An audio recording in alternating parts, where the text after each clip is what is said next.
एक बहुत बेहतरीन स्ट्रेटेजी आज मैं आपके लिए लेके आया हूँ। इसके लिए सबसे पहले हम अपने इंडिकेटर सेक्शन में जाएँगे और आप यहाँ पर लिखिए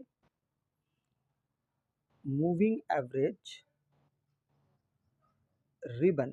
आप देख सकते हैं ये वाला जो इंडिकेटर है, ये वाला इंडिकेटर हमको हमारे चार्ट पर लगा लेना है। अब इसको जैसे ही चार्ट पे लगाते हैं, तो यहाँ पे आपको 3-4 अलग-अलग यहाँ पे मूविंग एवरेजेस दिख रहे हैं, तो हमको इन सब की आवश्यकता तो नहीं है। हम सिर्फ़ और सिर्फ़ यहाँ पे 2 का ही इस्तेमाल करेंगे, 3 का इस्तेमाल करेंगे। तो लास्ट वाला हम यहाँ से छोड़ देते हैं। ये लास्ट वाला है, हम इसको यहाँ से छोड़ देंगे। अब यहाँ पर बाकी के 3 हैं। 3 में क्या-क्या करना है, एक-एक बात आप यहाँ से ध्यान से देखिए। सबसे पहले ये मूविंग एवरेज है, नॉर्मली सभी लोग इसमें ईएमए का इस्तेमाल करते हैं लेकिन आज हम इसमें एसएमए का इस्तेमाल करेंगे, सिंपल मूविंग एवरेज। बाकी यहाँ पे जो नंबर्स दिए हुए हैं इनको आप कर दीजिए, पहले वाले को 96, सेकंड वाले को भी आप कर दीजिए 96 और थर्ड वाले को भी कर दीजिए आप यहाँ पे 96 और यहाँ पे क्लोज जो पहला वाला लिखा है उसको कर दीजिए हाई, सेकंड वाला एच प्लस एल प्लस 3 ये वाला और यहाँ पर थर्ड वाले को कर दीजिए लो। ये 3 हमारे बन चुके हैं, ठीक है। अब थोड़ा सा रंगों में फेरबदल करना है। सबसे पहले वाले को कर दीजिए ग्रीन, सेकंड वाले को येलो और थर्ड वाले को कर देंगे हम रेड।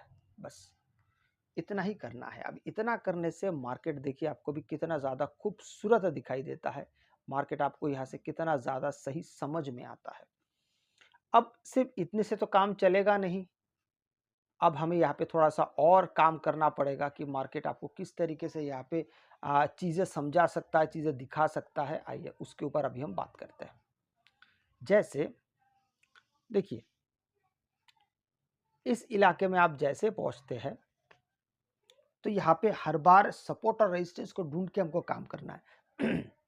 अगर प्राइस एक्शन इस तीनों के तीनों एसएमए के नीचे है तो मतलब हमें सिर्फ और सिर्फ पुट लेके काम करना है। तो यहाँ पे कब कब आपको कहाँ पुट मिल सकता है, ये चीजें अब आपको समझना पड़ेगा। और ये चीज हम समझेंगे कैसे, इसके लिए आप एक और इंडिकेटर का इस्तेमाल कर सकते हैं। अब सपोर्ट और रेजिस्टेंस ढूंढने के लिए हम एक इंडिकेटर का इस्तेमाल करेंगे, इसका नाम है टीएमए। अब जैसे टीएमए लिखते हैं तो आपके सामने बहुत सारे आ जाते हैं। अब देखिए टीएमए, देखिए आप यहाँ से देख लीजिएगा नहीं तो आपको कंफ्यूजन ना हो। टीएमए जैसे आप लिखते हैं तो ये थर्ड वाला जो है टीएमए सेंटर्ड बैंड्स इंडिकेटर, हम इसको अपने चैनल पे लगा देते हैं, अपने चार्ट पे लगा देते हैं। अब जैसे आप इसको चार्ट पे लगा लेते हैं तो इसमें कुछ सेटिंग्स है, उसके बारे में थोड़ा सा ध्यान से देखिए। तो यहाँ पे सबसे पहले स्टाइल में आप जितने भी टीएमए मिड अपर ये सब इसको बंद कर दीजिए, इंक्लूडिंग लाइंस को भी बंद करना है। अब यहाँ पे सेंटर्ड टीएमए है, इसको कर देंगे 30 और नीचे वाले को कर देंगे जो 2 लिखा हुआ है मल्टीप्लाई, इसको कर देंगे 1.2। बस इतना कर देने से अब आपके चार्ट पे पूरी तरीके से सपोर्ट रेजिस्टेंस अच्छे से बन गया है। क्योंकि हम इस एरिया के बारे में बात कर रहे थे तो हम यहाँ पे किस प्रकार से देखते हैं, 3 सिग्नल हमें कम से कम चाहिए, 3 रेड सिग्नल, ये 1 ऐसे 2 और ये 3। जब तक ऐसे 3 हमारे सामने नहीं बन के आते तब तक हम यहाँ पे ट्रेड को एंटर नहीं करेंगे। कभी कभी होता है कि 2 बनते हैं उसके बाद और एक रेड बनता है, तो रेड में ये नहीं होता है। मैं आपको समझाता हूँ कैसे। जैसे कि देखिए यहाँ पे ये 1 बना है, आप इसको ध्यान से देखते, 1 सिग्नल है, उसके बाद ये 2 सिग्नल है और उसके बाद ये तीसरा सिग्नल है। कभी कभी ये तीसरा सिग्नल यहाँ पे बनेगा नहीं पर आपको रेड कैंडल दिख जाएगा। तो 2 सिग्नल के बाद एक ग्रीन भी आता है और फिर एक अगर रेड कैंडल बनता है और उसके ऊपर अगर सिग्नल नहीं होता तो भी उसको आप सिग्नल कंसीडर कीजिए। तब तक सिग्नल कंसीडर किया जा सकता है जब तक बाय सिग्नल नहीं आता। बाय सिग्नल मतलब अभी बाइंग की तरफ जाने वाला है।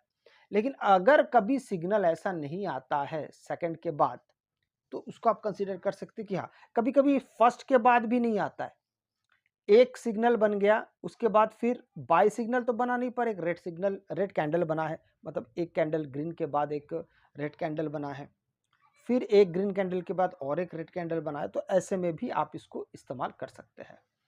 लेकिन इसमें एक चीज का ध्यान रखिएगा, कि मार्केट फर्स्ट और सेकंड सिग्नल से थर्ड सिग्नल बहुत दूर नीचे नहीं होने चाहिए। अगर आप रेड सिग्नल की तरफ जा रहे हैं तो ये आसपास या ऊपर चाहिए, ताकि आपको बिल्कुल टॉप से आपको एंट्री करने का मौका मिले। अब देखिए यहाँ से अगर आप एंट्री किए होते, यहाँ से धीरे धीरे फिर मार्केट नीचे जा रहा है। अब हम एग्जिट कब करेंगे? सेम वही प्रोसेस है, जब मार्केट आपको ये कहने लगे कि अब 3 ग्रीन बन गया। अब 3 कैसे है देखिए, इस जगह को देखिए, एक ग्रीन बना, उसके बाद इस कैंडल पे सिग्नल नहीं है, फिर भी हम इसको कंसीडर करेंगे कि इस पे सिग्नल होगा, क्योंकि यहाँ पे कोई सेल सिग्नल नहीं आया, तो अभी भी बाइंग पोजीशन पे मार्केट बना हुआ है, तो यहाँ पे इसको हम सिग्नल मानेंगे। और थर्ड यहाँ पे और एक आया है, ये थर्ड होगा हमारा, तो इस कैंडल के बनने के बाद ही हम यहाँ से एग्जिट कर जाएंगे। तो भी अगर आप देखते हैं तो मार्केट, अगर आप ऐसे एंट्री किए होते तो काफी अच्छा बड़ा नंबर आपको यहाँ पे मिल रहा है, यहाँ से लेके यहाँ तक, पूरा यहाँ से लेके यहाँ तक, ठीक है।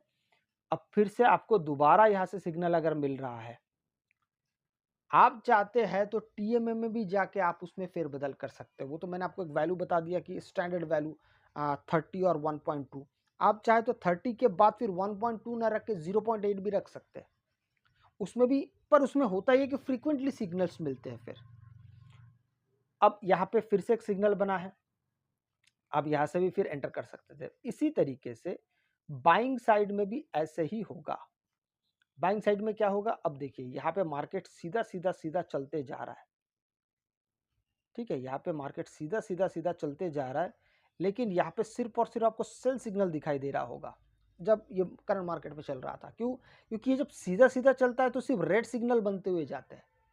क्योंकि मार्केट अब इस एसएमए के ऊपर है, तो हम रेड सिग्नल पे तो कुछ एक्ट ही नहीं करने वाले, हम चुपचाप बैठेंगे।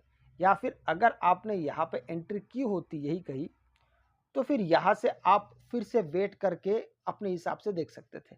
लेकिन चूंकि ग्रीन सिग्नल बने नहीं है, तो हम यहाँ पर बिल्कुल भी हाथ पैर का इस्तेमाल नहीं करेंगे, चुपचाप बैठेंगे। यहाँ पर बनता है एक ग्रीन, दो ग्रीन, और यहाँ पे तीसरा बना नहीं है, तो इसको कंसिडर कर लेते ग्रीन है, ठीक है।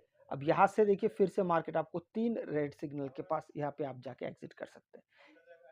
इस तरीके से आप चीज़ों को देख के काम कर सकते हैं। लेकिन याद रखिएगा, एसएल अगर आपको रखना है तो एसएल आप यहाँ पे कैसे रख सकते हैं? यहाँ पे बड़ा सीधा सीधा यहाँ पे अर्थ है एसएल रखने का। 1 2 3, तो सबसे पहला वाला जो कैंडल है उसके नीचे आपका एसएल होगा, थर्ड वाले के एसएल से आपको कोई मतलब नहीं है। और कभी कभी मान लीजिए अगर फर्स्ट ग्रीन कैंडल या सिग्नल ऊपर वाला है, सेकंड उसके थोड़ा नीचे, थर्ड नीचे, तो थर्ड वाला में आएगा, मतलब जो सबसे नीचे रहेगा वही आपके लिए एसएल का काम करेगा, वो वाला कैंडल। तो मुझे उम्मीद है आपको ये चीज़ समझ में आया होगा। अगर समझ में आया तो फिर से एक बार इसको सब्सक्राइब कर दीजिएगा।